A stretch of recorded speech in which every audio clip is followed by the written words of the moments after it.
볼게요. 보자. 그리고 나중에 화작하고 엄매하고 시간을 좀 바꿀 것 같아. 연달아서 하니까 내가 너무 힘들어가지고. 노장투혼. 자, 그러면은 엄매로 바로 들어가 볼게. 아까 얘기한 거 마저 하면 오늘 음운 변동 끝까지도 못할 것 같아. 좀 꼼꼼하게 가려고요. 기왕 하는 김에.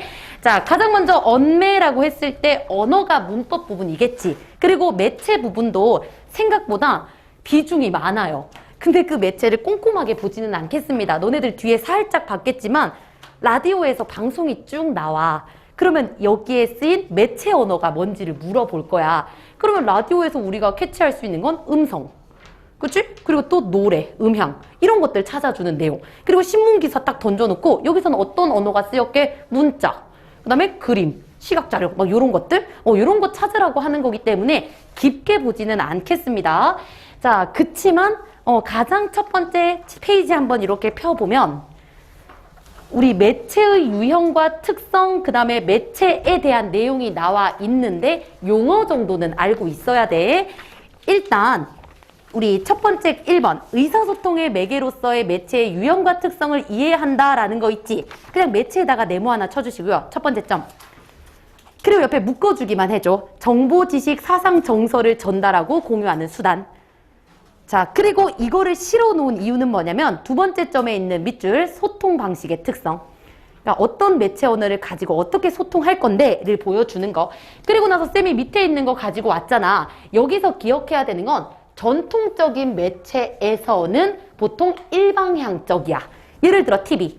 보는 사람들은 그냥 보기만 해야 돼. 수정을 못 해줘요. 됐죠? 이런 거 정도만 알아주시면 되고요. 그리고 나머지는 한번 쓱 읽어봐. 그리고 이제 새로 나온 인터넷을 이용한 뉴미디어는 쌍방향적이다 라는 거 하나 생각을 좀 해주시고, 그리고 우리 인터넷에서 글 쓰는 거 너네들도 할 수 있지. 비전문가의 어떤 미디어라는 것도 같이 생각을 해주시면 됩니다. 이게 끝이야. 그럼 매체는 넘어갈게. 뒤에 있는 문제 이렇게 실려 있는 건 같이 하려다가 같이 하면은 약간 우리 막 햇님 반 어린이집 약간 이런 느낌이라서 여러분들 그냥 쓱 살짝 보세요.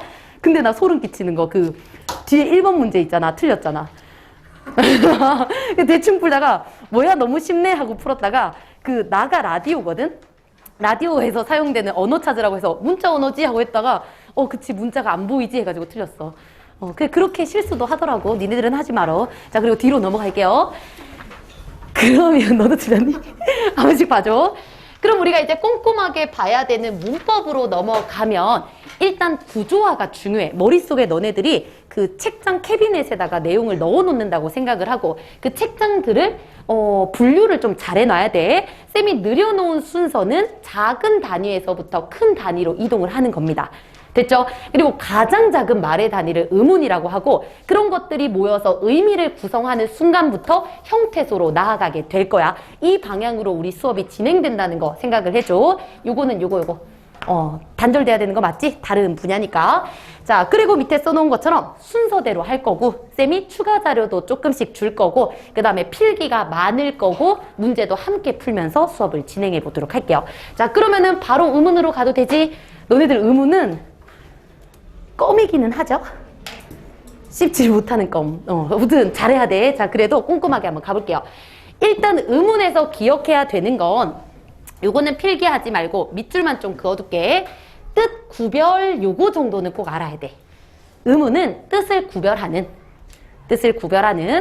자, 그래서 밑에 있는 예시를 보면 얘들아 바다하고 가다하고 뜻 같아 달라? 다르지. 그럼 구별을 뭐 때문에 되는 거?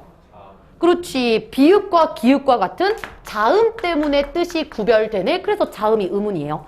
됐죠? 그리고 밑에 것도 보면 바다보다 뜻 다르잖아. 뭐 때문에? 그치. 모음 때문에. 그래서 의문이 뭐냐고 물어보면 두 가지로 답해야 돼. 일단 뜻을 구별해 주는 거요. 두 번째 자음과 모음이요. 이렇게 대답해 주면 돼요. 됐죠? 자, 그리고 나서 요거는 필기 좀 해주세요. 최소 대립상.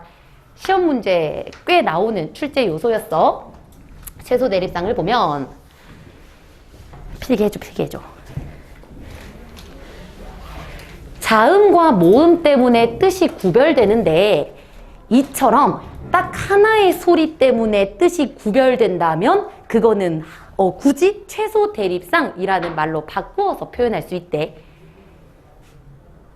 이해도 해줘야 돼.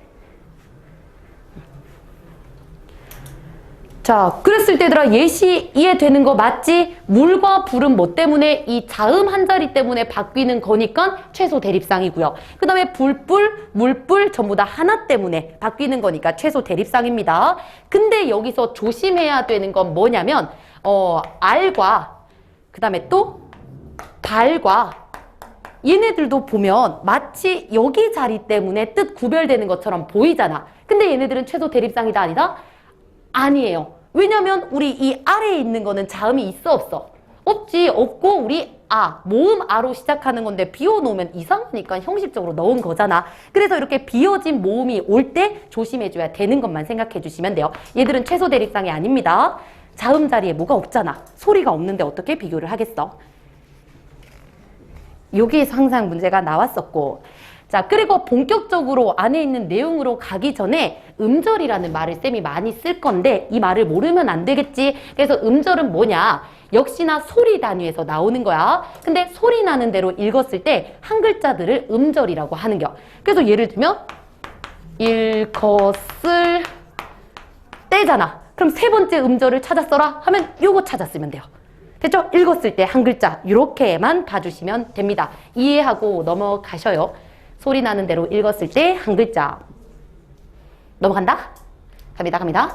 자, 그러면 이제 조금 더 의문을 구체적으로 가면 이 이름이 자음과 모음이 아니라 음운이잖아. 그럼 이것도 역시나 줄임말이라고 생각을 해주면 좀 편해. 다시 말해 음소라는 애하고 운소라는 애를 합쳐서 음운이라고 한대. 그러면 음소라는 애 따로 운소라는 애 따로 또 정리를 해줘야겠지. 자, 그랬을 때 아까 음운이 뭐야? 뜻 구별하는 거요. 자음 모음이요. 라고 할 때 그 자음 모음을 우리는 음소라고 해요. 됐나요? 자음 모음이 음소야. 그리고 나서 얘는 옆에다가 분절 음운이라는 말로 다른 이름으로 항상 나타나는데 분절이라는 것 자체가 나눌 수 있다는 얘기잖아. 그치? 그래도 우리 나 어떻게 나누나 봤더니 그느 드르 자를 수 있지. 쌤 이름 잘라봐라 라고 하면은 그, 이, 미음으로 분절할 수 있기 때문에 자음 모음을 분절 음운이라고 한대. 이것도 넘어가면 될 거고. 그리고 반모음이라는 것도 이따가 할 건데 얘도 일단 지금 현 교육과정에서는 하나의 음운으로 봅니다. 그걸 기억해줘. 자음 모음 안에 포함된다는 거를 생각을 해주시면 돼요. 이따가 구체적으로 설명해 줄게. 자, 그리고 음운은 자음 모음 요런 애들이라는 거 잘릴 수 있는 애들이라고 친다면 그러면 자를 수 없는 비분절 음운은 남아있는 운소라는 거래. 그래서 예시를 보면 우리 밤과 밤, 그 다음에 눈과 눈이라는 말이 있어. 그럼 얘들아 이 두 개가 뜻이 구별되네. 일단 우리 아이즈, 요 눈은 짧게 발음하는 걸 그냥 눈이라고 얘기를 해. 근데 하늘에서 내리는 이 눈은 눈이라고 길게 말함으로써 눈과 구별이 된다는 거야. 그럼 이 뜻을 구별해 주는 건 길이 맞지? 이것처럼 근데 길이를 잘라서 표현해라 하면 못 자르잖아. 그런 것들을 우리는 비분절 음은 이꼴 운소라고 한다는 거래. 됐죠? 자, 그래서 요런 것들이 있는데 쌤이 색깔을 칠해 놓는 건 우리말에서 운소는 장단밖에 없어. 말의 길이밖에 없다는 거 생각을 해주시고요. 근데 우리 고절을, 이 높낮이를 운소로 하는 나라도 있잖아. 중국이지, 그렇지. 응. 그래서 중국에서 막 되게 똑같은 말이지만 이 왔다 갔다 우리 중세국어 했었던 그 방점 찍은 그 소리 같은 게 중국에서도 남아있는 운소라는 것도 생각을 해줘. 그리고 쌤 밑에다가 써놓은 요거는 뭐냐면 한글 맞춤법에서 나오는 거거든. 우리가 가지고 있는 이 장단은 둘째 음절 이하에서는 사라져.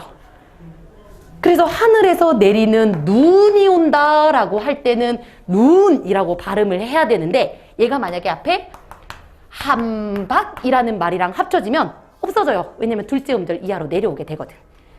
되지? 그냥 그렇구나 생각하면 돼. 나중에 한글 맞춤법 할 때 또 나오게 될 겁니다. 자, 여기까지도 어려운 거 없지? 개념이야 이 부분은. 그래서 거의 나오지도 않고 보기로만 죽었죠. 자, 그리고 나서 이제 분절 음운, 특히나 음소에 대한 부분이 시험 출제로 많이 나오게 되는데 이 표 자체는 암기를 해야 돼. 너네들 인출할 수 있어야 돼요. 자, 그러면은 우리 아까 음소라고 했던 자음 모음에 대해서도 한번 가보도록 할게. 일단 자음이 뭐냐면 어떤 자음을 발음하든지 간에 발음에 뭔가 좀 걸리는 게 있는 걸 자음이라고 한대. 즈라고 할 때 우리 혀가 어딘가에 닿잖아. 다시 말해 공기가 흘러야 되는데 막으면서 나는 소리를 자음이라고 한대요. 됐죠? 자, 그러면 이 자음도 역시나 또 나누는 기준으로 위치와 방법을 가지고 오는데 좋은 위치라는 건 아까 말한 것처럼 방해를 받는 곳, 거기가 좋은 위치야. 그리고 나서 우리 좋은 방법은 방해를 받는 방법이라고 생각을 해주시면 돼요. 그럼 정리하면 자음은 방해받는 거구나. 이까지 봐줘야 돼. 그리고 이 앞에 잘 그리지? 자, 아무튼 이 앞에 요렇게 써져 있는 것도 당연히 알고 있어야 돼. 그리고 그 위치를 본다면 일단 입술 소리. 요거 발음 집에 가서 지금 하면 좀 이상하니까 집에 가서 해. 그리고 어제 나 이거 막 혼자 막 준비하면서 애들한테 이렇게 하면서 뿌프 이거 보여줘야지 하는데 마스크 끼고 있으면 의미가 없더라고. 그러니까 집에 가서 거울 보면서 하세요. 그냥 왜냐면 이거 내리면 신고해야지 이럴까 봐. 아무튼 알겠지? 자, 그래서 입술에서 나는 소리, 여기서 막히는 소리, 그 다음에 우리 치조음, 우리 아무거나 발음해 보면 돼. 드 할 때 여기 지금 치잖아. 그치? 여기 치는 소리가 치조음. 경국의 음 똑같이 발음해 보면 돼요. 드 여기 앞에. 그 다음에 뒤에 있는 거 그 끄크 어디를 막냐면 여기 목구멍 쪽에를 막아. 그치? 그리고 흐라는 건 이 목구멍 안에서 나네. 여기가 후음이다. 이렇게 위치 일단 당연하게 생각을 좀 해주시고요. 그리고 나서 중요한 건 얘네들이야, 얘네들. 얘네들은 필기를 좀 하고 가도록 할게요. 우리 책에도 너무 생략이 돼 있어가지고 가져갈게. 이거를 왜 보는지도 설명을 좀 해줄게요. 일단 첫 번째, 방해를 받는 방법 중에 파열음 먼저 가봅시다. 파열이란 건 터진다라는 뜻 맞지? 응. 자, 그러면 요거 필기부터 좀 해나가면 공기의 흐름을 막았다가 무조건 막아. 그 다음 터뜨리면서 내는 소리. 파열음은 막았다가 터뜨리면서 내는 소리를 의미한다는 거. 자, 그러면 여기서 조금 봐야 되는 거, 시험에서도 몇 번 나왔던 걸 한번 볼게. 파열음으로 나와 있는 브드그, 얘네들을 한번 좀 볼게요. 그러면 얘로 한번 발음해볼까? 그럼 얘 발음할 때 과정이 있어. 이거 소리 낼 때 일단 막아야 되지. 안 보이지? 열심히 하고 있었는데. 근데 너네도 입을 해봐. 막아야 돼. 입을 막은 다음에 유지를 했다가 그 다음 터뜨리면서 내는 소리가 일단 파열음이라는 거야. 그래서 옆에다가 뭘 쓸 거냐면요. 이 과정은 닫고 유지하고 열리는, 이거 다 써줘야 되나? 닫힘, 유지, 열림의 과정에 따라서 발음하는 것을 우리는 파열음이라고 한대. 그럼 이걸 굳이 쓰는 이유가 뭐냐면 초성 자리에 있을 때는 이런 것들이 전부 다 뿌나 프나 다 그렇게 발음이 된대. 근데 얘네들을 음절말로 가지고 와볼게요. 음절말. 다시 말해 받침으로 가지고 와볼게. 자, 예를 들어 이 비읍을 바닥에 둘 거야. 그리고 또 이렇게 둘게. 그리고 이런 말은 없지만 이렇게도 한번 더 볼게. 자, 그러면 얘네들을 발음했을 때 얘도 밥. 그치? 그리고 얘도 밥. 얘도 밥이야. 그러면은 이 밑에 있는 애들이 구별이 안 되네. 왜? 뭐 때문에? 그거를 고민을 해보자고. 이 부분이 시험 문제 한번 나온 적이 있어요. 공기를 막았다가 터뜨리면서 내는 소리가 이런 것들이야. 근데 얘들이 초성 자리에 있을 때는 브, 뿌, 프, 드, 뜨, 트 다 구별이 되잖아. 근데 얘네들을 가장 아래 받침에다 뒀더니 하나도 구분이 안 돼. 왜? 끝자리에 와서 그 이유가 뭐야? 어떤 과정이 생략되기 때문에. 어떤 과정? 열림의 과정이 생략되기 때문에 얘네들이 하나도 구별이 안 되는 거래. 그러면 여기서 조금만 더 가가지고 정리를 좀 할게. 얘네들은 그 과정 중에 열림 단계가 없어요. 그럼 너네들이 여기서 생각해야 되는 건 뭐냐면 그러면은 파열음의 예사소리, 된소리, 거센소리는 전부 다 열림소리에서 구별이 되는 거구나 까지 생각을 좀 해주시면 된다고요. 이해돼? 그래서 열림의 단계에서 구별이 돼. 그러니 나중에 너네들 가장 먼저 배울 음절의 끝소리 규칙. 거기서 얘네들이 가장 브득으로 바뀌는 이유가 뭐냐면 열림 단계를 제한해 놨으니까 그렇게 생기는 일이라고도 같이 생각을 해줘야지. 이해되죠? 그래서 이게 조금 복잡할 수는 있는데 이걸로 모의고사에서 나온 적이 있었어. 기억을 해 주시고요. 자, 그리고 여기서 한 가지만 더. 그러면 우리 아까 얘기한 것처럼 얘네들이 다 터뜨려서 나는 소리야. 근데 예사 소리, 된 소리, 거센 소리 이거 다 파열음 맞지? 응. 그러면 만약에 이 받침에 있던 프가 음절의 끝소리 결과 브가 될 거야. 그러면 이건 뭐가 바뀐 거라고 봐야 돼?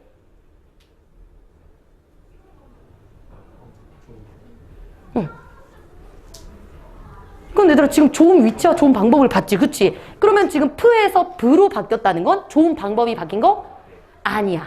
이건 똑같이 파열음이기 때문에 얘네들은 세기에서만 구별된다고 봐주셔야 돼요. 방법이 바뀌는 거 아니라는 것도 꼭 기억을 해줘. 그래서 표 근처에다가 이거는 그냥 세기라고 써줘, 세기. 얘네들의 세기는 열림 단계에서 중화가 되지만 그래도 모두 같은 파열음이라는 거 봐주셔야 돼요. 세기의 차이입니다. 자, 그러면 이제 두 번째로 넘어가서 사실 이거 하려고 이거 그냥 개념 쭉 써가는 거라고 생각하면 돼. 이해만 하세요. 그리고 두 번째 파찰음이 나와 있으니까 얘도 정리를 하자. 근데 얘는 이름부터 벌써 개념이 들어가 있지. 얘는 파열 더하기 마찰이잖아. 그렇지. 그래서 얘의 뜻을 보면 공기의 흐름을 막았다가 터뜨리는 과정에서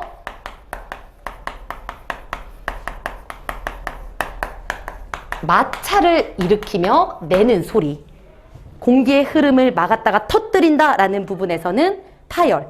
근데 마찰까지 일어나니까 찰이라는 말을 집어넣는데, 그래서 사실 여기서 기억해 주면 좋은 게 뭐냐면 우리 파찰음에는 즈, 쯔, 츠가 있다 이거를 좀 기억하면 돼. 되게 단순한 건데 애들이 파찰하면 뭔지 바로 딱 안 나와. 그러니까 파찰은 즈, 쯔, 츠야.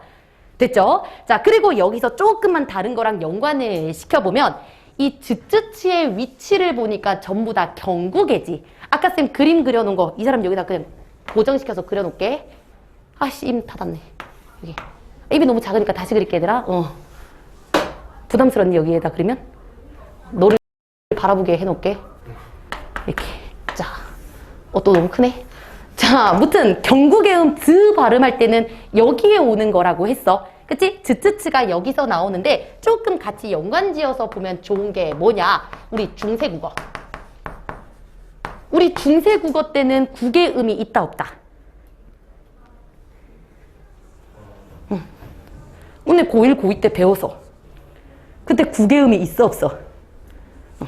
이건 어떻게 하냐면 얘들아 그거 우리 나랑 말싸미 중국에 달아 할 때 우리 중국이라 안 하고 디운국이라고 하잖아. 그 이유는 뭐야?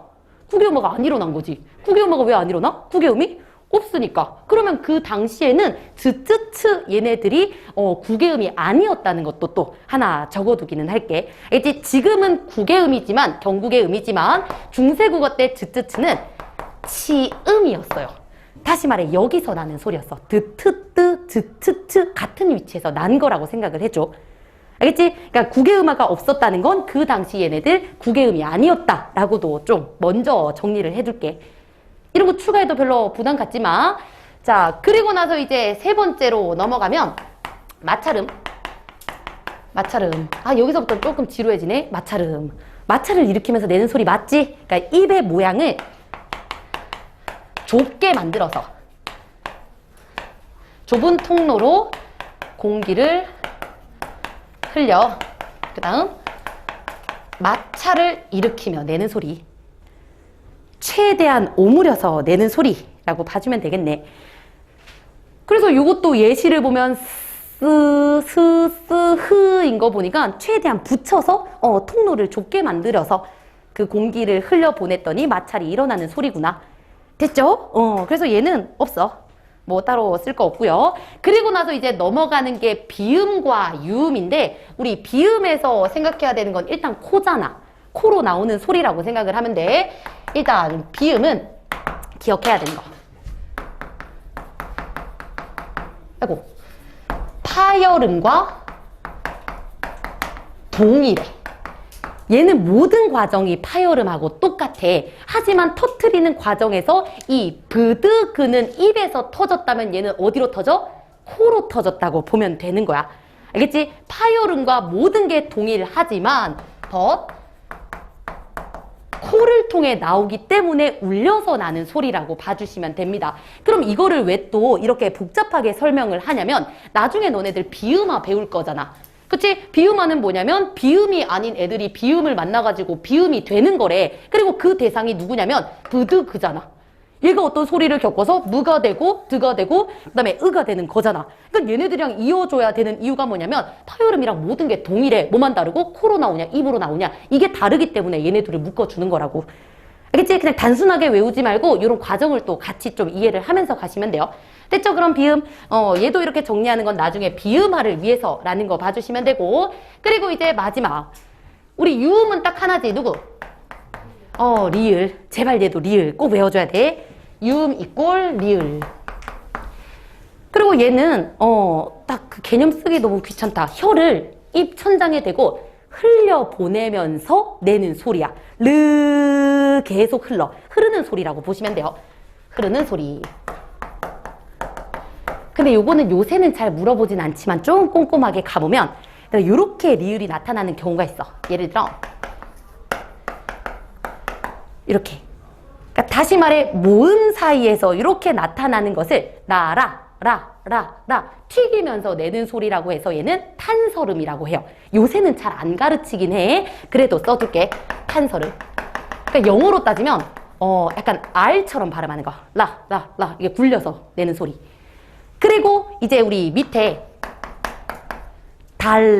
달처럼 약간 구부려가지고 계속 유지하는 소리를 우리는 설측음이라고 해요. 잘 내지 않고 낸다 하더라도 보기로 줄 겁니다. 그래서 얘는 영어로 따지면 L과 같은 소리야. 그래서 리을도 약간 발음하는 방식에 따라서 차이가 있다는 거, 이 정도 봐주시면 되고요. 그리고 한 가지만 더 기억해야 되는 거. 그래서 여기서 지금 르 여기 있잖아.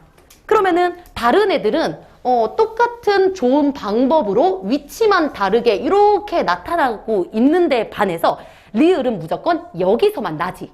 그러면은 이 리을과 같은 이 흐르는 소리를 내면서 다른 위치에서 리을과 같이 발음할 수 없다는 것도 기억을 해줘야 돼. 말이 어렵니? 이거 봐봐. 드는 우리 잇몸 드드드 여기를 치면서 내는 소리 맞지? 그리고 방법은 터뜨리면서 내는 소리잖아. 그럼 이런 터뜨리는 건 유지하면서 위치만 여기로 갖다 놓을게. 그럼 이 드가 뭐가 되냐면 위치를 바꿔서 그가 돼. 드드드 하던 거 위치 바꾸니까 그그그. 근데 우리 리을 같은 경우에는 무조건 잇몸 소리 여기서 날 거야. 그리고 흘려보내는 거야. 그러면은 이 흘려보내는 걸 유지하면서 다른 위치로 보내려고 했더니 그쪽에서 나는 소리가 있다 없다? 없어요. 얘는 유일하게 이쪽에서 이 방법으로만 나는 애라고 봐주시면 돼요. 됐죠? 그러니까 얘가 왔다 갔다 할 수 있는 애는 가장 가까운 위치에 있는 니음밖에 없다는 거야. 그래서 막 유음화도 그렇고 비음화도 그렇고 자꾸 니음과 리을을 연관시키는 이유가 뭐냐면 왔다 갔다 할 수 있는 위치가 제한적이기 때문에. 이것도 같이 좀 생각하시면 돼요. 그래서 이게 사실 음운 변동 들어가기 전에 밑밥 가는 부분이라고 생각을 좀 해주시고, 그럼 얘들아 이거 다 조금 어떤 방식으로 되는지는 알겠지? 그럼 이거를 알고 있어야 되는 이유 한번 볼게. 자, 너네들이 옛날에 배운 것처럼 구디라는 말이 있어. 근데 발음은 어떻게 되는데? 구지가 돼요. 자, 그러면 이거 가지고 구개음화가 됐냐 말았냐 요거 말고 다른 걸 물으면, 그러니까 여기서 어떤 음운이 어떻게 바뀌었는데? 라고 물으면 뭐라고 대답해야 돼? 어떤 음운이 어떻게 바뀌었어? 디귿이라는 음운이 지읒으로 바뀌었지. 그러면 이 체계표의 근거에서 말하라고 하면 그치? 뭐가 또 바뀌고? 조음 위치도 바뀌고 그 다음 또 뭐도 바뀌어? 조음 방식도 바뀌었다라고 말을 할 수 있게 하기 위해 이 자음표와 이런 내용들을 알고 있어야 된다는 거야. 됐죠? 결국에는 이것 때문에 하는 거라고 생각을 해주셔야 돼요. 어떻게 바뀌었는지를 생각하는 거. 자, 그러면은 요것도 됐고 뒤로 넘어가 보도록 할게요. 나 근데 이 자음책에 이거 실어 놓는 게 세상 꿈이었어. 옛날에 이 빔 없었을 때는 진짜 막 나는 이거 보면서 아니 얘들아 그 두 번째 줄에 그 지읒 있는데 한번 보라니까 이러다가 이렇게 하니까 너무 삶의 질이 너무 뛰어나. 근데 너네들은 똑같은 거 같네? 그때나 지금이나. 약간 그래요.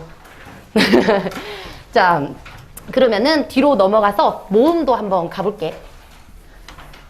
근데 오랜만에 모음 이런 거 하니까 너무 재밌네. 너희도 그러니? 그래. 자, 그러면 두 번째. 우리 아까 자음은 공기의 흐름이 방해를 받아서 나는 소리라고 했지. 그럼 남아있는 모음은 당연히 방해를 받지 않고 나는 소리를 모음이라고 하겠네. 됐죠? 방해의 유무로 구별을 하는 거. 자, 그리고 나서 여기서 우리 필기한 거, 여기 그려져 있는 거에서 표시만 좀 할게. 쓰기는 귀찮으니까. 이 표를 먼저 봐줘야 되는데 얘는 단모음 체계래. 그럼 단모음이라는 건 다른 모음도 있다는 거네. 단모음이 아니면 이중모음이야. 이중모음. 알겠지? 자, 그러면은 이 단모음 체계부터 보면 얘도 역시나 조음 위치 방법과 같은 기준이 있어요. 그 기준은 알고는 있어야 돼. 됐죠? 다시 말해 이 혀를 모음을 발음할 때 혀가 앞에 있냐 뒤에 있냐에 따라서 전설과 후설로 나눌 거래. 그럼 기준이 뭐야? 혀의 앞뒤 위치야. 됐지? 자, 그리고 두 번째 우리 원순과 평순으로 나눈 거 보니까 입이 벌어지는 거랑 위 모아지는 거랑 요거를 기준으로 해서 또 나뉘어진다는 거네. 다시 말해 두 번째 기준은 입술 모양에 따라 나눈다는 거. 그리고 마지막은 연속으로 발음하면 입이 점점점 벌어지는 거네. 그러면 이것도 역시 혀가 위에 있냐 아래에 있냐에 따라서 나눠지는 거니까 이 개념 정도는 꼭 알고 있기는 해야 돼요. 기준은 기억을 해줘. 자, 그리고 나서 이제 밑에다가 필기를 좀 할 건데, 밑에다가 써줘. 아까 얘기한 것처럼 모음은 단모음하고, 쌤 여기 쓰면 너무 좁으니까 이쪽으로 올게. 너네들은 밑에다가 써. 단모음하고 이중모음 두 가지로 나눌 수 있고, 이중모음. 그리고 단모음과 이중모음을 나누는 기준은 얘들아. 뭐를 단모음, 뭐를 이중모음? 단모음은. 이거 단모음이잖아. 단모음은. 단과 이중. 그치. 하나, 두 개. 다시 말해. 모음을 발음할 때 입모양을 한 번만 하면 되면 단모음이야. 근데 두 번으로 바뀌어 이중모음이라고 생각하면 돼요. 그래서 이거 발음할 때 이 하면 끝이잖아. 그치? 그리고 에 하면 끝이잖아. 근데 너네들이 항상 의문을 가지는 거, 요거 쌤 이거 우이라고 해서 움직이는데요? 라고 하지만 옛날에 처음에 요거 만들어졌을 때는 한 번에 발음했어. 우기는 거 아니야? 그리고 또 참외를 참외 이렇게 했어. 아 진짜야. 그렇게 생각해줘. 그래서 지금 너네들 거 오른쪽에 좀 보면은 왜 위에 발음은 이중모음도 허용한다고 하잖아. 그래서 요새 사람들이 하도 이중으로 하니까 허용은 하되 그래도 우리 단모음에 들어있다는 것도 같이 기억을 해주시면 돼요. 그러면 밑에다가 이것만 써두자. 단모음이란 발음할 때 발음 시 조음 기관이 한 번만 이렇게 쓸게요. 조음 이꼴 발음입니다. 아까 우리 조음 위치, 조음 방법 한 것처럼 발음 위치, 발음 방법. 발음할 때 한 번만 바뀌는 걸 단모음이라고 하는 거 됐지? 그리고 나서 얘들아 요거는 기억해. 너네들 옛날에 내신할 때 뭐 키위 제외해 금붕어 좋아 라고 외운 것처럼 그냥 이것도 당연히 인출될 수 있어야 돼. 나중에 중세국어 할 때도 필요하니까 외우세요. 아셨죠?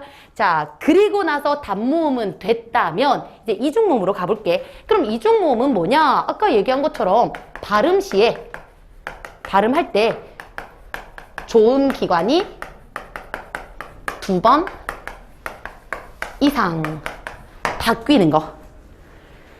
자, 그래서 예를 들어보면 이런 거 얘기하는 거 맞죠? 응. 그치? 자, 그러면 얘들아 이거 발음 어떻게 하는데? 이야 아주 느려보면 이야라고 발음을 해서 두 가지로 바뀌는 거 알 수 있지? 그치? 근데 여기서 누가 이거 발음해봐 했을 때 이아라고 하지 않잖아. 다시 말해 이거 되게 빠르게 이야라고 해서 얘를 정말 순식간에 발음하면서 간다는 거야. 이때 중간에 거쳐간다는 의미에서 얘를 과도음이라고도 얘기를 하고요. 그리고 굉장히 빨리 지나간다고 해서 활음이라고도 한대. 근데 너네들은 더 친숙하게 알고 있는 게 뭐? 반모음이지. 그렇지. 이중모음을 발음할 때 살짝 거쳐가는 걸 반모음이라고 얘기를 해요. 그리고 이처럼 이 자리를 빨리 가는 애들 이야, 이어, 이오, 이오처럼 가는 애들을 표기할 때는 이렇게 J의 형태로 하거나 아니면 Y의 형태로 나타냅니다. 표기예요, 표기. 반모음의 표기. 됐지? 그럼 똑같은 말이라는 거 봐줘. 근데 우리말에는 반모음이 얘만 있는 건 아니지. 또 누가 있어? 요거 발음할 때 나오는 애들. 이거 발음할 때 우리 오아라고 안 하지. 와처럼 되게 빠르게 지나가는 애가 있다는 겨. 그리고 이 애를 역시나 빨리 간다 해서 과다음 발음 혹은 반모음이라고 하는데 이때 표기는 우리 W로 나타내요. 얘뿐만 아니라 우도 똑같아. 오, 우 둘 다 W로 표현한다는 거 봐주시면 됩니다. 자, 그러면 여기서 조금만 더 심화해서 들어가 보도록 하자. 앞으로는 얘들아 이중모음이 뭐냐고 얘기하면 반모음 플러스 그냥 모음이라고 생각을 해줘. 반모음을 꼭 생각해 줘야 돼, 이중모음에선.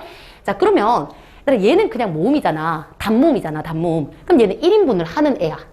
그치? 그럼 우리 반모음은 이름에서 알다시피 1인분 못하지. 0.5라고 생각을 해보자. 그러면 얘 구성을 보면 낮은 데서 높은 데로 올라가죠. 그런 의미에서 상향 이중모음이라고 해요. 그러니까 0.5에서 1로 올라가기 때문에 얘들을 상향 이중모음. 이것도 옛날 기출이기는 하지만 나온 적이 있어가지고 상향 이중모음. 0.5에서 1로 가는 거야. 그러면 이 용어를 보면 또 뭐도 생각나? 하향도 있을 것 같지? 그래서 그 하향이랑 관련된 것을 한번 보고 가도록 할게. 아이고, 동그라미 지울게요. 요거 의라는 모음을 한번 볼게. 의. 발음할 때 두 번 움직이는 거 맞지? 의. 그러면 얘는 어떻게 볼 수 있냐면 의 더하기 이야. 근데 반모음을 아까 우리 얘기한 것처럼 얘로 보는 경우가 있어요. 의 할 때 앞에가 짧으니까 얘를 반모음으로 보자.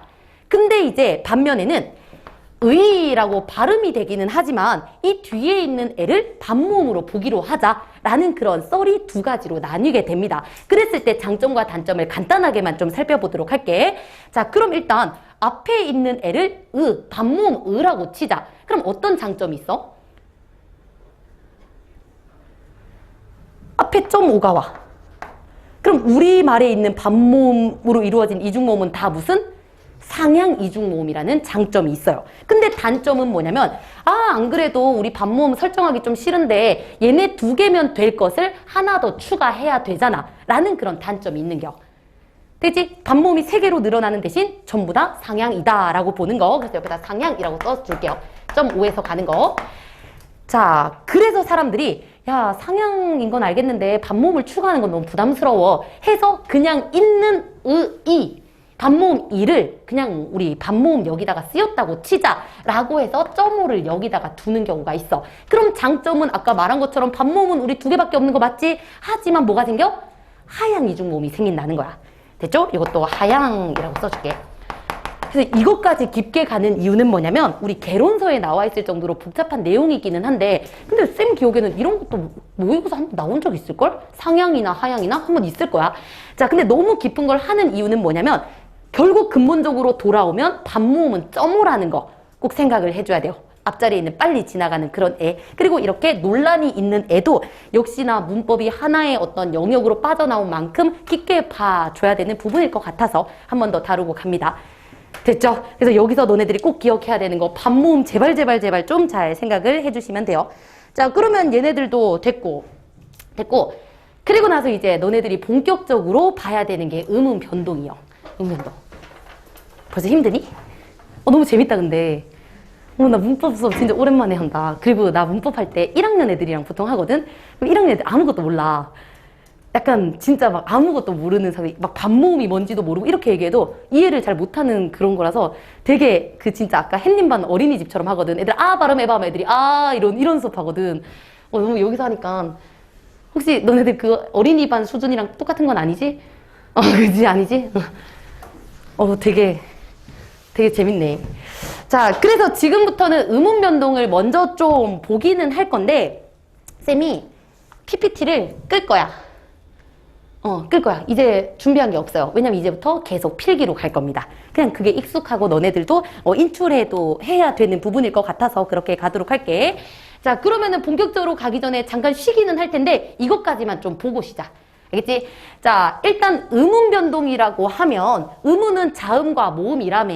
그럼 변동이란 건 자음과 모음이 바뀐 걸 얘기하겠지. 그럼 어떤 게 어떤 걸로 바뀌었는지를 찾으면 돼. 그리고 그 변동의 양상은 이거는 한번 써보고 싶어서 써봤어. 이건 쓰지 마. 정말 그냥 한번 써보고 싶어서 그냥 써봤어. 있어 보이려고. 근데 하나도 없어 보이네. 자, 아무튼 이 네 가지 교체, 탈락, 첨가, 축약이라는 방향으로 움직인다라는 거 봐주시면 되고, 그리고 교체부터 들어갈 건데 아마 오늘 교체하다가 끝날 거야. 여기가 비중이 가장 큰 부분이라고 생각을 좀 해주세요. 그럼 교체는 말 그대로 하나의 자음 모음이 다른 걸로 바뀌는 게 포인트겠지. 그치? 그리고 정말 많은 종류의 교체가 있겠지만 핵심은 이 세 가지입니다. 문제 나오는 거. 일단 누구 때문에 바뀌는데 요거를 찾아내는 거야. 그리고 이렇게 바뀜의 주체를 동화주라고 해요. 어떻게 물들이냐? 그러면은 당하는 건 피동화주라고 생각을 하면 되겠지. 누구 때문에 이거 생각을 해주고. 그리고 두 번째 물어보는 건 주로 앞에서 뒤한테 영향을 주는지 아니면 뒤에 있는 애가 오히려 앞에다가 영향을 주는지 그 방향을 보는 거. 됐죠? 그리고 나머지는 요새는 요런 경향이 많이 나오지. 복잡하게 하려고 하나의 단어를 주고 난 뒤에 여러 개의 변동이 있는 단어를 가지고 와. 그리고 그 안에서 이거 몇 번 바뀌었게, 그리고 의문이 몇 개 없어지고 몇 개 추가됐게, 이렇게 조금 횟수나 아니면은 그 순서 물어보는 거. 요런 것들을 복잡하게 내려고 내는 경향이라는 것까지 생각을 하고요. 잠깐 쉬었다가 그럼 교체 음급부터 해서 들어가 보도록 할게요. 자, 그러면 잠깐 쉴게. 우와. 자, 그러면 한번 교체부터, 하나의 음운이 다른 음으로 바뀌는 교체부터 가보도록 할게. 자, 일단 첫 번째 교체의 가장 기본적인 건 음절의 끝소리 규칙이지. 그치? 자, 일단 쓰고 갈게요.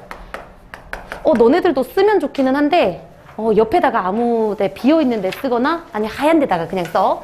음절의 끝소리 규칙. 자, 그럼 얘들아, 음절은 아까 쌤 얘기한 것처럼 소리 나는 대로 읽었을 때의 한 글자라고 했지. 그리고 그러면 그 한 글자의 끝소리는 받침을 의미한다는 거 봐주시면 돼요. 그리고 주로 음절의 끝소리는 다른 말로 음절말이라고 해. 끝에 있다고. 음절말, 받침. 자, 그리고 이 규칙은 너네들 알다시피 발음할 때 받침 자리에 몇 개의 자음만 올 수 있다고? 7개의 자음만 올 수 있다. 그래서 써보면 음절말에 받침에 발음할 때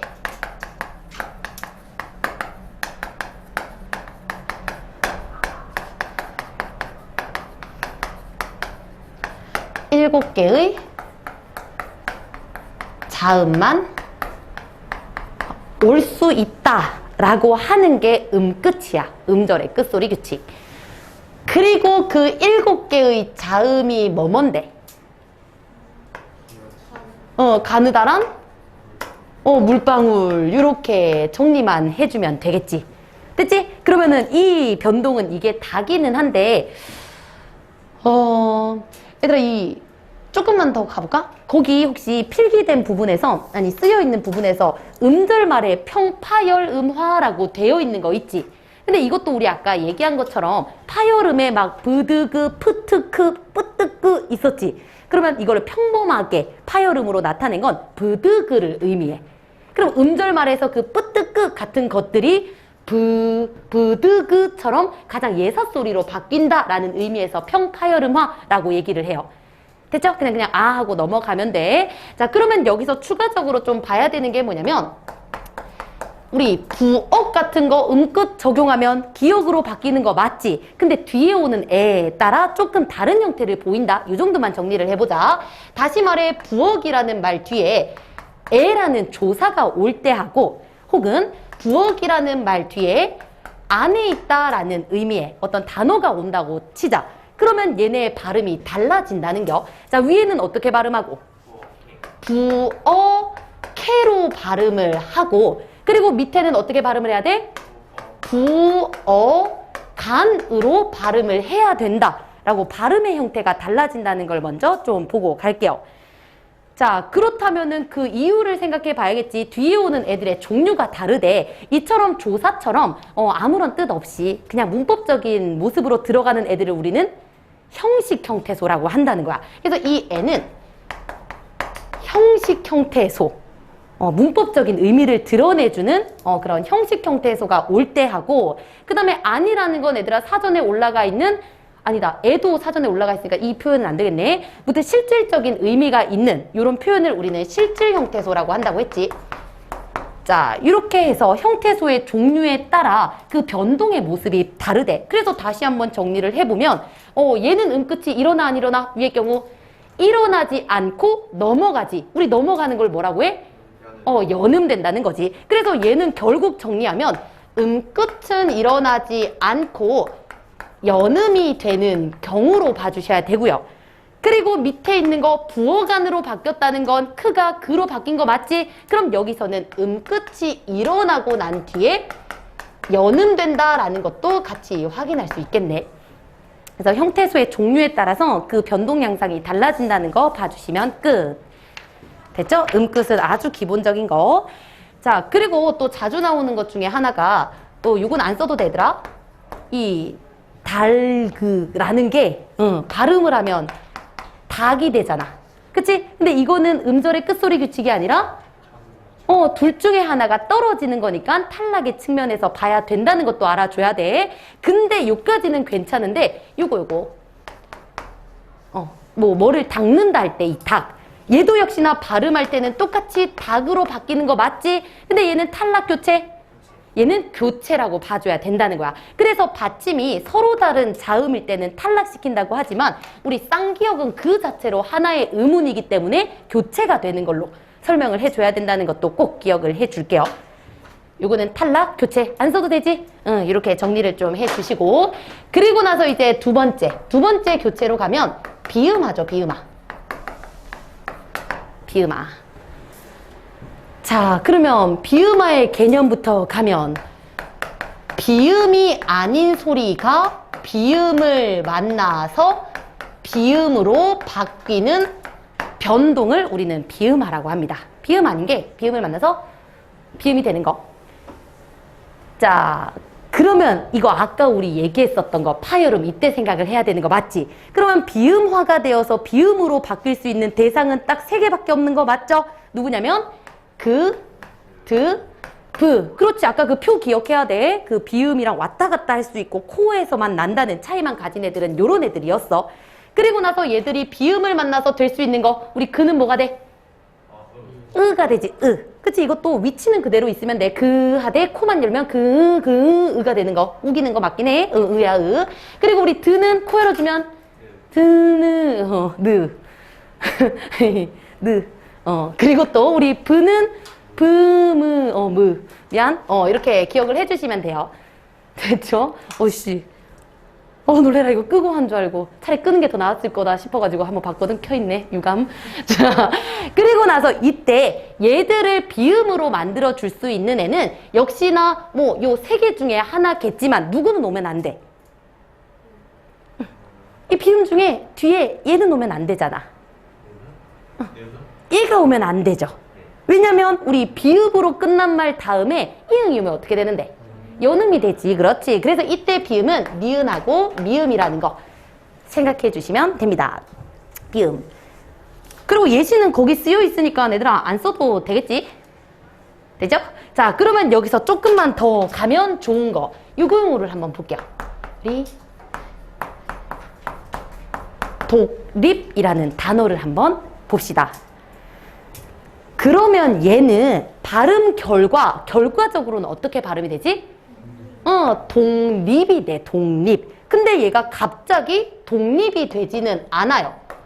왜 그런지도 알아야 되는 거 맞지? 일단 여기서 음운 변동 일어난 거 찾으라고 하면 그가 으로 바뀌었어. 그치? 그리고 르가 느로 바뀌었으니까 음운 변동이 일단 2번은 일어났다고 생각을 해야 돼. 자, 근데 우리 아까 얘기한 것처럼 이응으로 먼저 바꿔주면 안 되는 이유를 보면 그가 무조건 누굴 만나야 돼? 비음을 만나서 바뀐다고 했으니 뒤에는 일단 비음이 아닙니다. 얘가 먼저 일어나면 안 된다는 거야. 그러면 적어도 앞에 있는 거는 그대로 독 있고 뒤에 있는 리가 니은으로 먼저 바뀌어줘야 된다는 겨. 그리고 나서 우리 배운 것처럼 느라는 비음 앞에서 얘가 비음으로 바뀌었구나 라는 순서를 기억해 줘야 돼. 그럼 너네들이 여기서 이제 궁금해 해야 되는 게 뭐냐면 리을이 왜 니은으로 바뀌지? 이런 생각을 해줘야 돼요. 그리고 그걸 여기다가 정리를 좀 해볼게요. 이때 나타나는 음운 변동을 리을의 비음하라고 해요. 리을의 비음하. 그리고 개념 먼저 좀 써보면 리을을 제외한 모든 자음 뒤에서 리을은 니은이 됩니다. 리을을 제외한 모든 자음 뒤에서 리을은 니은이 된다. 자, 예를 좀 들어볼까? 예.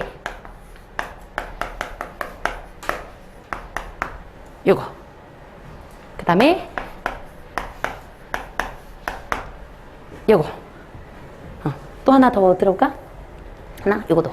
자주 나오는 거. 요거. 그치? 맞지? 헷갈리네. 자, 그랬을 때 요 리을의 비음화는 외우기가 참 편해. 앞에 있는 애가 지랑 똑같은 리을이 아니잖아? 그럼 무조건 리을은 니은으로 바뀐다고 생각을 하면 돼요. 얘는 기억이기 때문에, 미음이기 때문에, 이응이기 때문에 뒤에 있는 리을이 니은으로 바뀌는 겁니다. 자, 그러면 여기서 너네들이 한 개 같이 보면 좋은 게 위에 있는 이 비음하고 얘하고는 약간 그 일어나는 이유가 좀 달라. 아까 말했듯이 이 얘네들은 같은 파열음 계열이지. 근데 열어주는 자리가 코가 열렸기 때문에 일로 가는 거야. 왜냐면은 이것도 예시 하나 딱 봤을 때 국민이지. 그러면은 기억하고 얘 결과 국민이 될 거야. 자, 얘네들의 일어나는 동기를 생각하면 얘가 지 뜻대로 국으로 발음을 하고 싶어. 근데 뒤에서 자꾸 콧구멍을 열라고 하니까 얘를 여는 김에 이 자리에서 열어서 나는 소리인 이응으로 가게 된다는 거야. 됐지? 그럼 미음의 그 비음에 동화되는 거라고 생각을 하면 돼. 코를 여니까 따라가는 거. 근데 여기서는 백로 얘를 백노라고 바꾸려고 봤더니 얘들아 여기서 사실 원래 비음 없지. 비음을 따라가서 콧구멍이 열렸기 때문에 이쪽으로 간다는 느낌이라기보다는 백로 발음하기가 너무 불편해. 그래서 조금 더 편하게 발음하려고 보니까 아까 우리 얘기했죠. 리을이 왔다 갔다 할 수 있는 건 니은밖에 없다고. 그리고 발음을 해보니까 리을보다는 훨씬 편하네. 그래서 발음의 편의에 따라서 이쪽으로 온 거라고 생각을 하면 돼요. 그럼 결론적으로 정리하면 위에는 코를 열어서 따라온 거야. 동화가 된 거라고 생각을 해주셔야 되고요. 이거는 발음이 그냥 편하니까 온 거라고 생각하면 돼. 얘는 동화고 동화가 아니야. 이해돼? 근데 이거 이해가 안 되면 그냥 비음화, 그드부의 비음화가 있고 리을의 비음화가 있네. 근데 일어나는 방법이 다르대. 이 정도까지만 가도 돼요. 근데 이해가 된다면 따라가는 것과 편하게 가는 것 차이가 있다는 것도 같이 좀 봐주시면 됩니다. 오케이? 자, 그러면 비음화 요거 됐다면 이제 세 번째로 갈게. 여기 지우고 갈게요. 지우고 세 번째. 비음화 했으니까 이제 어디로 가야 돼? 유음화로 가볼게요. 유마 3. 그리고 우리말 자음에는 유음 딱 하나라고 했지? 누구? 리을 하나야. 그럼 얘도 역시나 개념을 보면 유음이 아닌 것이 유음을 만났더니 유음이 됐다. 이렇게 가시면 되죠. 비음화랑 개념이 똑같아. 자, 근데 이거는 더 쉽지? 너네들 대답한 것처럼 유음은 리을이야. 그리고 리을이 될 수 있는 애 딱 하나라며. 누구? 리은이지. 그렇지. 그래서 유음이 아닌 애는 니은밖에 없어. 그래서 느가 르를 만나서 르가 되는 거. 그래서 구체적으로 이 두 가지 경향을 보면 요렇게 생겼던 애들이 두 개 붙여놓으니까 르르가 되는 경우가 있고, 그럼 느가 르 됐으니까 유음화 된 거 맞지? 그리고 반대로 르르 이렇게 생긴 애가 르의 영향을 받아서 르르가 되는 경우가 있을 겁니다. 그리고 얘를 딱 하나씩만 써보자. 위에는 달님. 맞지? 왜냐면 리을과 니은이 만났더니 발음 결과 달림이라고 해서 르르로 바뀌는 경우. 그리고 밑에 있는 것도 예시를 보면 이거 완전 학습 많이 됐지? 신라. 신라. 르르라는 애가 이렇게 서로 붙어 있었더니 발음 결과 르르가 됐다. 이렇게 가면 되겠네. 그러면 똑같은 유음한데 굳이 나눈 이유, 방향성 때문이라는 것도 눈치챌 수 있겠지. 다시 말해 얘들아, 여기서 동화주는 누구야? 누구 때문에 바뀌는 거야? 얘네들이 바뀌는 이유 누구 때문에? 리을 때문이지. 유음을 만났기 때문에 일어나는 거기 때문에 요거는 앞에가 뒤로 영향을 주는 거라고 생각을 하면 되고요. 그리고 밑에는 뒤에 있는 애가 앞으로 영향을 준 거라고 생각하면 되겠네. 그래서 이 위에 있는 경우를 순행적 유마라고 얘기를 하고요. 그리고 뒤에 나타내는 애는 거꾸로 주는 거니까 역행적 유마라고 하는 것까지도 봐주시면 됩니다. 자, 그럼 이것도 좀만 더 깊게 가볼까? 이렇게 깊게 가보면 사실 얘들아 요거 기본기는 있기는 하지 쌤이 깊게 가는 거에 대해서 헷갈리는 의도는 아니야. 알고 있기 때문에 좀만 더 가볼게. 자, 그러면 너네들 이거 보면 의아한 게 또 생겨야 돼. 아까 우리 방금 했던 것 중에 리을이지. 리을은 자기를 제외한 모든 자음 뒤에서 어떻게 된다 했어? 비음화가 된다고 했잖아. 예를 들어 종로 다시 써볼까? 종로. 리을은 자기를 제외한 모든 자음 뒤에서 종노라고 해서 비음화되는 경우가 있잖아. 근데 얘도 자기가 아닌 애 뒤에서 니은이 돼야 되는데 리을로 그냥 유지가 되고 얘를 거꾸로 바꾸는 경우가 있네. 그래서 이 얘와 그 다음에 또 밑에다가 쓸게요. 이 역행적 유마 근처에다가 역행적 유마의 환경과 그리고 리을의 비음화 환경과 똑같은데 다른 변동이 일어나는 경우가 있다는 겨. 자, 써보면 여기 쓴 거 그대로 갈게. 신라하고 종로하고 이렇게 보면은 둘 다 리을이 뒤에 오고 앞에는 서로 다른 자음이 오는 거 맞잖아. 리을을 제외한 자음이 왔어. 그럼 아까 리을의 비음화 대로라면 이것처럼 종노가 돼야 되는 게 맞아. 옆에다 요거는 종노라고 하나 써주시고요. 그리고 이렇게 배운 대로라면 얘도 신라가 돼야 돼. 근데 신라라고 비음화 되는 경우가 있네. 일단 이렇게 똑같은 위치지만 다른 변동이 나타나는 것까지 알면 일단은 됐어. 그치? 근데 이게 만약에 내신으로 들어가면 이제 그런 문제를 내요. 똑같은 환경에 있어서 얘가 유음화가 되냐 비음화가 되냐 이런 걸 물어볼 거야. 예를 들어 이제 여기서 문제 내는 건 이런 거 주겠지. 이런 거. 자, 그러면은 요거가 니은, 리을이 붙어 있어. 그럼 확률은 두 가지야. 유음화가 되거나 비음화가 돼야 돼. 근데 얘는 유음화 돼, 비음화 돼? 대관령이야, 대관령이야? 관령이야. 처럼 대답할 수 있게 외워야 되는 거야. 이게 내신에서 나오는 것들이야. 되겠죠? 그리고 또 비슷한 거. 이거 발음하면 똑같이 니은, 리은이니까 두 가지 확률 맞지? 비음화 되나 유음화 되나 따져봤을 때 천리야, 철리야. 철리지, 그치? 그리고 또 얘는 권력 아니면 권력? 권력이야. 그 다음에 이거 한 가지만 더.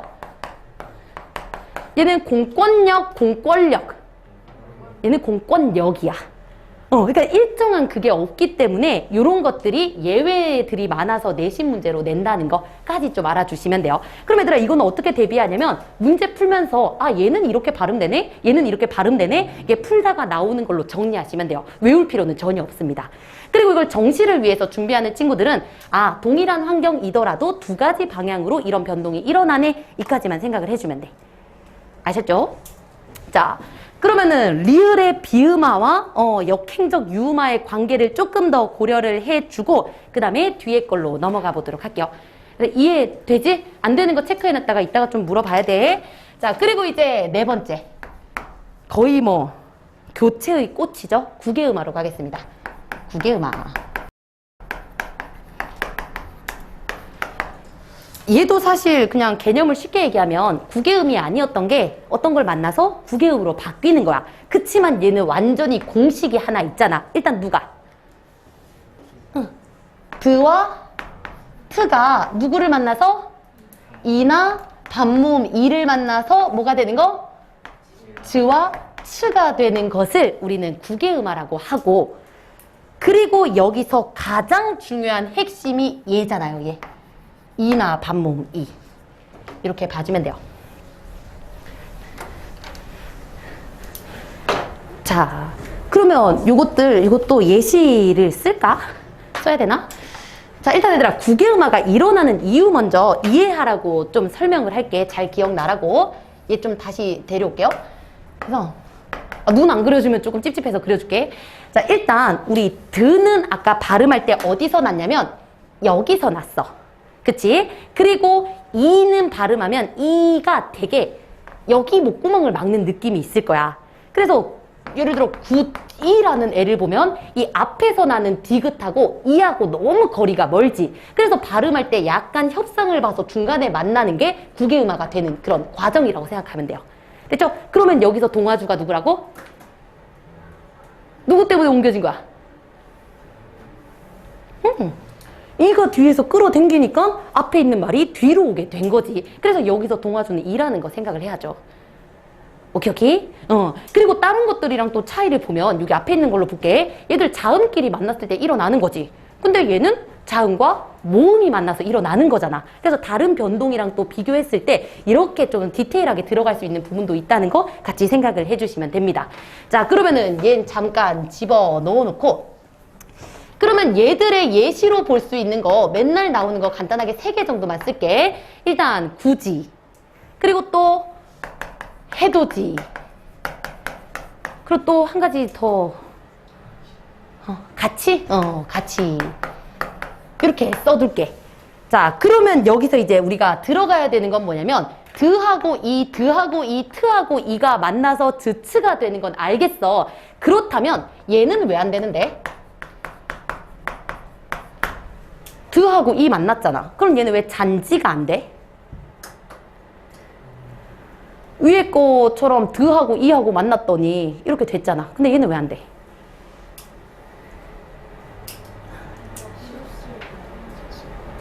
그치. 뭔가 비슷한 말들이 이제 스며나오기 시작해. 일단 얘네들은 붙다라는 말하고 이하고 합쳐진 거지. 그치? 얘도 해뒀다라는 말하고 이하고 합쳐진 거, 같다하고 이하고 합쳐진 거. 그리고 공통점을 보면 뒤에 붙어있는 얘네들이 뜻이 없는 형식 형태소잖아. 전미사 같은 단어를 만드는. 근데 우리 얘를 봤더니 일단 위에는 형태소끼리 합쳐져. 그리고 특히나 뒤에 있는 애가 형식 형태소야. 근데 얘를 보니까 얘 몇 개 형태소? 잔디 몇 개 형태소야? 몇 개? 죽을래? 그리고 뜯으면은 잔디라는 뜻 돼야 안 돼? 안 되지. 그럼 몇 개야? 이거 자체로 하나잖아. 그치? 그러면 요게 안 되는 이유가 뭐냐면 얘네들은 형태소끼리 만났을 때 일어나는 건데 얘는 형태소 내부니까 안 일어나는 거지. 그 조건을 이렇게 줬을 때도 찾아낼 수 있어야 돼요. 그래서 요거는 옆에다가 쓸게.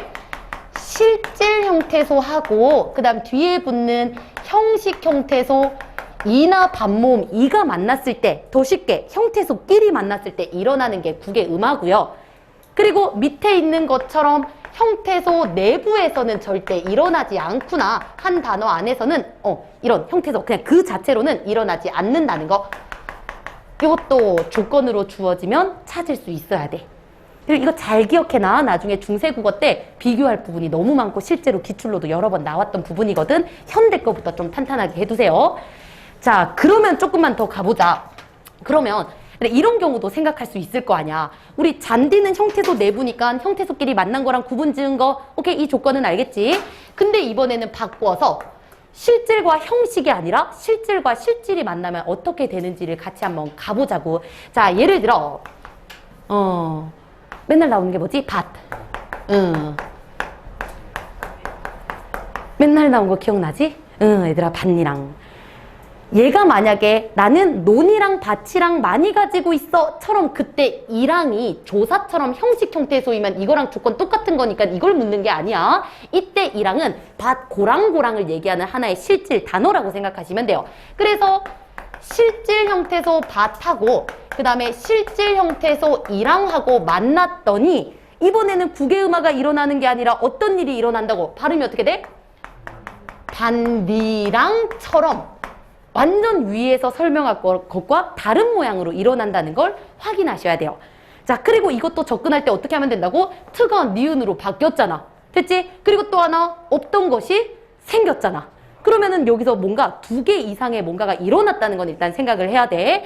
자, 그러면 그리고 또 하나 생각해 주는 게 트가 느가 되려면 비음화가 된 거지. 그럼 음끝 때문에 드가 됐다가 그 다음 비음화가 됐겠네. 그러면 비음이 있어야 되는데 여긴 없었잖아. 그럼 비음이 일단 들어갔다는 거 이렇게까지도 분석을 해줄 수 있지. 그렇지만 우리는 지금 배우는 과정이니까 이게 왜 일어났는지를 한번 정리하고 갈게요. 자, 근처에다가 이런 일이 일어나는 건 뭔가 색깔이 다 마음에 안 드네. 자, 이런 일이 일어나는 건 니은 첨가로 설명을 해야 된다는 거. 실질과 실질이 만난 경우 혹은 뒤에 있는 형태소가 실질 형태소 이나 반모음이 왔을 경우에 국외음화가 일어나는 게 아니라 니은 첨가가 일어나네. 뒤에서 하겠지만 이거의 개념도 한번 써보고 갈게요. 일단 두 말이 합쳐질 때, 이것도 두 말이 합쳐질 때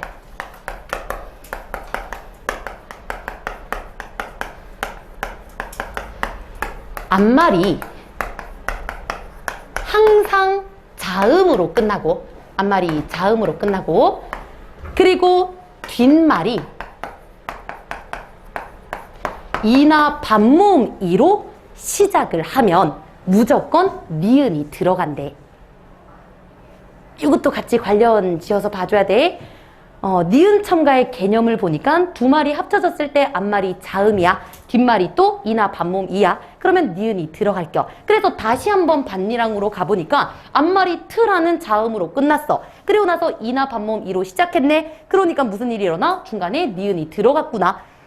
됐죠? 그럼 다시 우리가 이렇게 깊게 얘기한 거에서 빠져나와서 그러면 국외음화라는 건 이런 조건들을 달리 했을 때 다른 결과가 나온다는 것도 너네들이 인출하면서 문제를 풀 수 있어야 돼. 절대 고3에서는 얘들아 이거 국외음화 일어났다? 끝! 이거 아니야. 그리고 애들 아까 쌤이 제일 처음에 이 구이라는 거 가지고 와서 구지가 되잖아. 그래서 드가 즈가 되었을 때 좋은 위치가 바뀌고 방법이 바뀌고 이것도 진짜 하수야.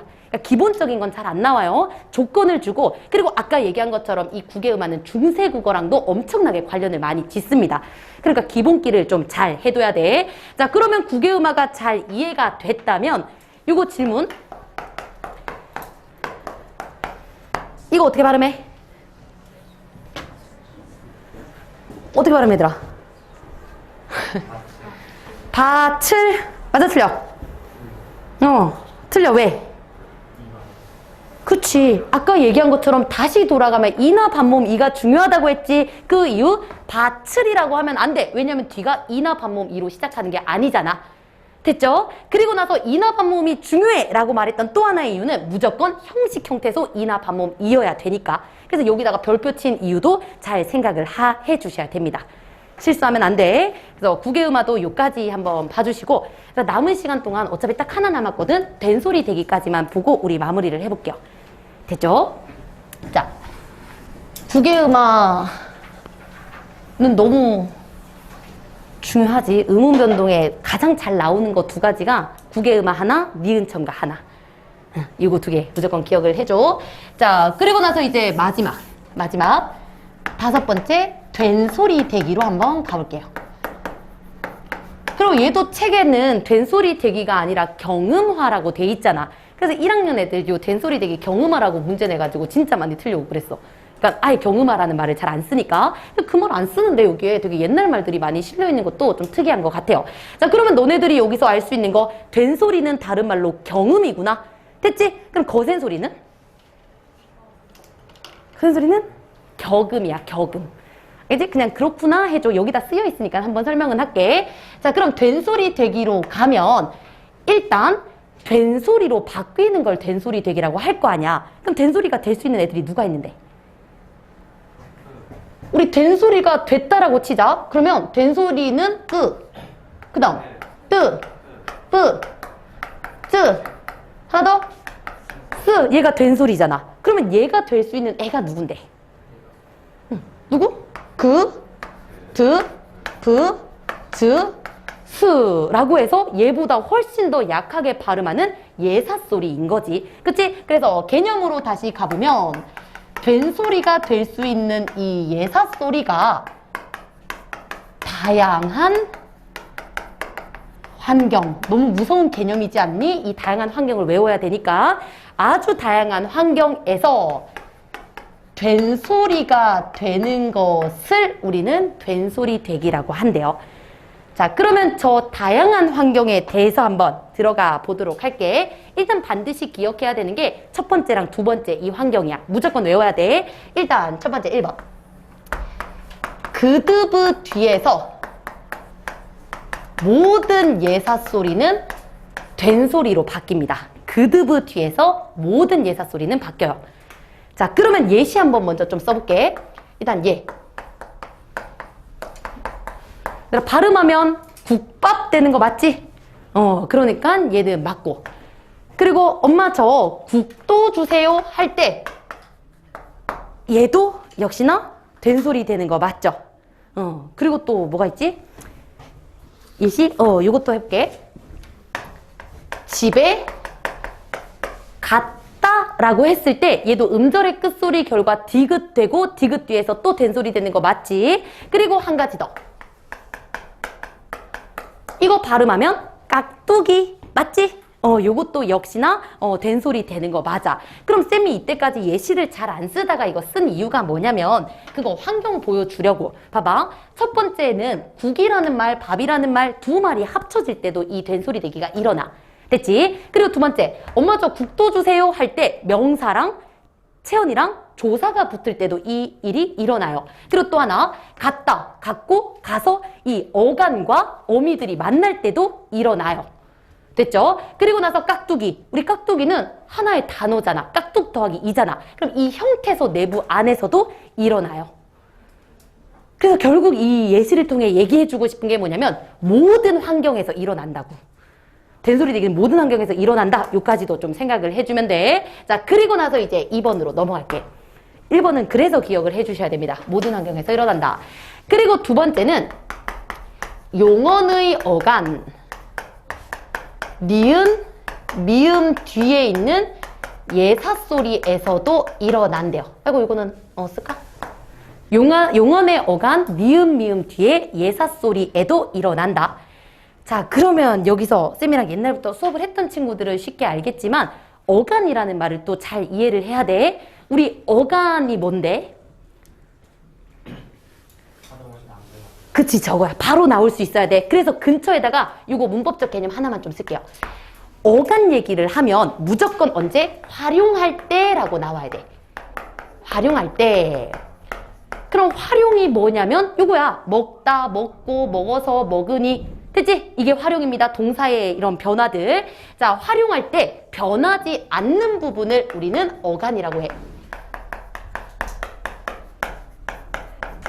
그러면 먹다, 먹고, 먹어서, 먹으니처럼 다고, 은이, 어서 바뀌는 부분을 뭐라고 한다?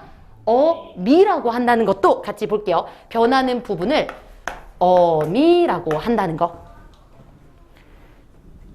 자, 꼭 기억해야 돼. 얘들아, 어간은 활용할 때 먹, 이런 부분. 가다, 가고, 가니, 가, 이런 부분을 어간이라고 하는 거야.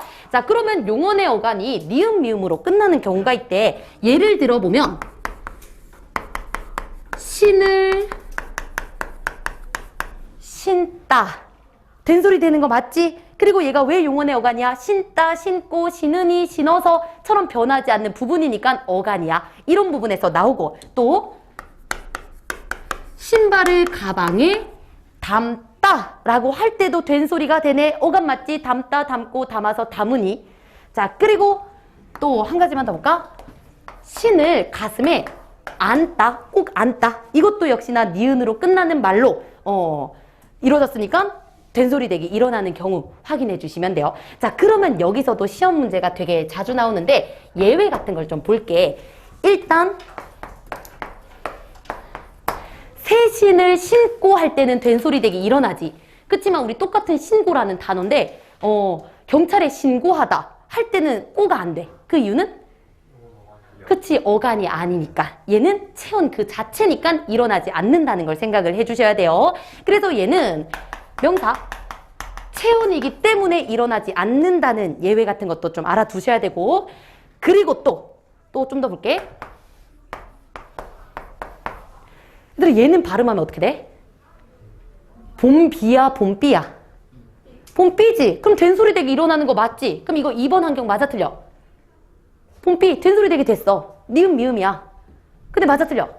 아니지, 왜? 어간이 아니잖아. 그치? 그리고 이 부분이 나중에 쌤이랑 같이 할 사이소리 현상 때문에 일어나는 거야. 그래서 얘를 좀 조심해 줘야 돼요. 한 가지 더 쓸게. 눈동자.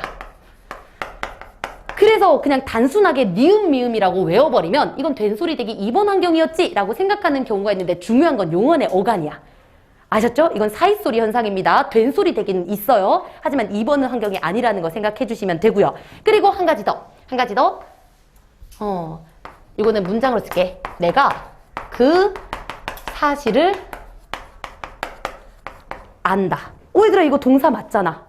어감 맞잖아. 근데 왜 난 그 사실을 안다가 아니라 왜 안다야? 알다. 그렇지. 원래 어간의 형태는 알다, 알고, 아니처럼 알로 시작하는 거기 때문에 니은, 미음으로 끝나는 거 아니지. 어간은 맞지만 원래 기본형이 알다이기 때문에 일어나지 않구나까지도 봐주시면 돼요. 됐죠? 그래서 우리 용언의 어간, 니은, 미음, 뒤, 예사소리 이것도 우리 내신 문제에서 조금 복잡하게 많이 나오는 부분이라고 생각을 하면 돼. 자, 그리고 나서 이제 남은 거 두 가지만 좀 빠르게 가볼게. 이 다음부터는 내신 할 때 좀 외우고 지금은 별로 안 외워도 돼요. 자, 그러면은 세 번째. 된소리 되는 거 그냥 진짜 암기야. 한자어가 뭘로 끝나고? 리을로 끝나고. 그리고 그 뒤에 어떤 글자가 오냐면 다사조, 요거 오는 거. 한자어 리을 뒤 다사조. 그래서 이것도 예시로 외우는 게 편해. 약간 갈, 등, 그치? 그리고 갈, 증, 그리고 또 혈, 써. 그래서 사실 얘들아 이런 거 할 때 그 예시가 좀 부정적인 느낌이 많잖아. 사람의 성향을 알 수 있다니까. 예시 뭐 이런 것도 막 먹는 거밖에 없고 막. 그게 사람의 그걸 보여줘, 예시. 자, 그래서 무튼 우리 한자어 리을 뒤에 다사조 이것도 알겠지? 그러니까 요거에서는 항상 나오는 예시가 뭐냐면 우리 발견, 한자는 맞잖아. 앞에 리을로 끝나잖아. 하지만 된소리 안 되는 이유? 다사조가 아니니까 이렇게까지 끌어내 주시면 돼요. 자, 그리고 나서 이제 맨 마지막 요거는 관형사형 어미. 근데 관형사형 어미 네 가지 뭐? 은는, 을, 던 중에서 관형사형 어미 리을, 을 뒤에 있는 예사소리입니다. 그래서 요것도 예시 딱 하나만 쓸게. 먹, 을, 또 먹는 얘기 쓰지. 그래서 요것도 발음을 해보니까 먹을, 은는, 을던 우리 관형사형 어미 리을 뒤에 오는 요거를 먹을 것이 아닌 먹을 것이라고 된소리 되어서 발음하잖아. 됐죠? 그럼 요까지 일단 봐주시면 오늘 수업 내용은 끝입니다. 자, 그래서 우리 교재까지 보기는 했는데 쌤이 좀 다른 부분도 많이 보려고 노력을 좀 했어. 한 가지 그냥 있는 그 자체로만 보는 것보다는 다른 조건을 좀 많이 넣었거든. 근데 중요한 건 얘들아 기본기부터 다져야 돼. 그리고 쌤이 얘기해 준 건 부가적으로 추가적으로 좀 정리를 해주시고요. 다음 시간에 또 교재를 제외한 나머지 부분 갈 거니까 이 부분은 제발 복습해서 쌤이 여러 번 얘기하지 않게 잘 정리를 좀 해줘. 암기하셔야 돼요. 자, 그럼 일단 이렇게 마무리하도록 할게요. 수고했어.